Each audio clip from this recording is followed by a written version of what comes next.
The Washington Naval Treaty would ensure that both Italy and France would hold the third spot for the world's largest navies, allowing upwards of 182,800 tons of capital ships to be operated within both of those navies, and both navies were permitted to construct upwards of 70,000 tons of battleship prior to the year of 1932. The Italians investigated a wide variety of capital ship designs in the upcoming decade, ranging from 20,000-ton battleships, which were largely designed as a result of British pressure, over to pocket battleships inspired by the Deutschland class in Germany, up to standard 25,000-ton battlecruisers of their own ambitions. By 1932, studies into the 25,000-ton battlecruisers had advanced into a 26,500-ton battlecruiser, and it appeared that Italy was probably going to order a set of these ships. However, in 1932, France began construction on what would become the Dunkirk-class battleships, and as a result, the Italians opted to modernize the 4 existing battleships between the Conte di Cavour and Giulio classes, along with reverting to a study into a 35,000-ton treaty battleship. The initial requirements for the new battleship were rather loose. The ship had to have a standard displacement of 35,000 tons. The main armament had to be made up of either 38-centimeter or 40-centimeter guns of an unspecified number. Essentially, the Italians were looking for the maximum number of guns on the given displacement. It had to have a maximum speed of 30 knots and an endurance that would allow it to sail around the entire Mediterranean and also have adequate reserves for a running battle.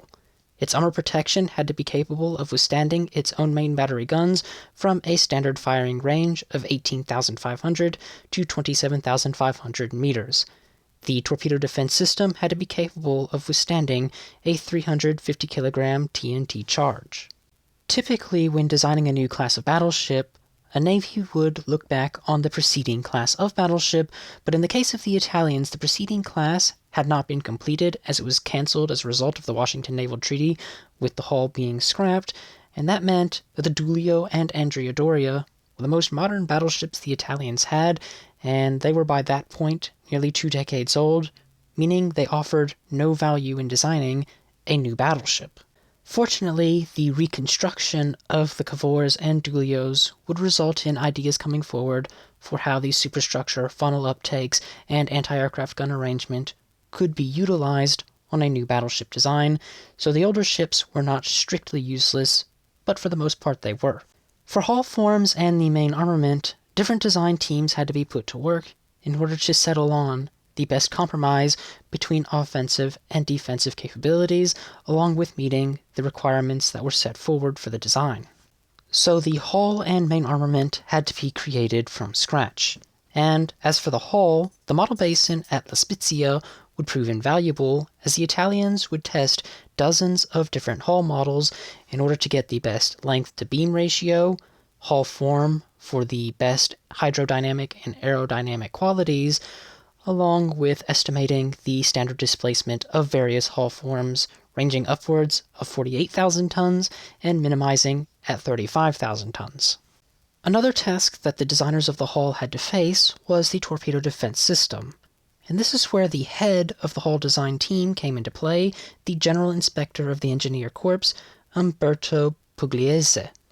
He developed what has become known as the Pugliese system, which was essentially a large hollow cylinder that was encased in some kind of fluid, whether it be oil or water, or in some cases a mixture of the two, and it was then connected to a rigid structure that was intended to be hydraulically crushed by the explosive energy of a torpedo or mine. Pugliese initially designed this torpedo defense system in 1930 and tested it on various scale models. It was then installed aboard the aging tanker Brennero, which also had promising results, and so the Italian Navy actually ordered this system to be installed aboard the reconstructed Cavour and Giulio classes, along with the new 35,000-ton battleships, making this new class of battleships the first to be constructed from the keel up with this system. As for the ship's main armament, it was recommended that 9 38-centimeter guns be used in 3 triple turrets, as this offered the best offensive and defensive qualities, along with keeping the design and construction of these weapons within the limits of Italy's industry.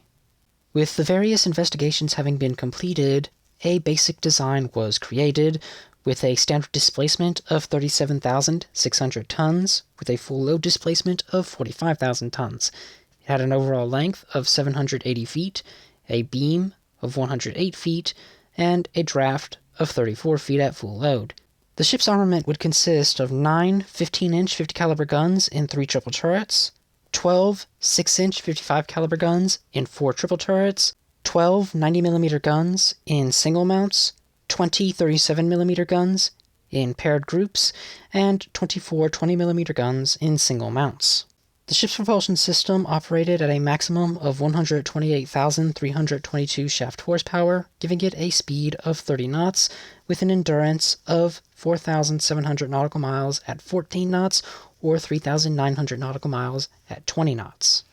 The ship's main armor belt had a maximum thickness of 14.2 inches, with a main deck thickness of 6.65 inches.